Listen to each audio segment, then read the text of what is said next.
Divertente è un progetto di educazione ambientale e alla sostenibilità finalizzato a coinvolgere la cittadinanza in generale e gli istituti scolastici in particolare. Coinvolgere quanti più giovani e renderli protagonisti di pratiche positive per sensibilizzarli alla bellezza e alla fragilità del territorio. Diverdente non è solo un gioco di parole quanto un impegno condiviso, intergenerazionale e interistituzionale per elaborare percorsi di educazione verso un ambiente sostenibile. Cercare di attirare i giovani per andare a visitare, vedendoli, i posti, i luoghi meravigliosi che abbiamo, amandoli ed imparare a rispettarli per salvaguardarli. Il progetto dell'assessorato all'ambiente del Comune di Belluno è stato presentato questa mattina al Comunale a una platea di oltre 200 studenti delle scuole del territorio, finanziato interamente dall'assessorato all'ambiente della Regione Veneto con un contributo di circa 50.000 euro. Diverdente ha l'obiettivo di tutelare e valorizzare l'ambiente, che è molto complesso e del quale l'uomo è parte integrante. Facendone parte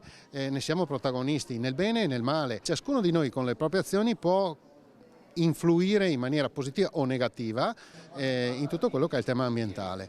È una grande sfida, un argomento complicatissimo.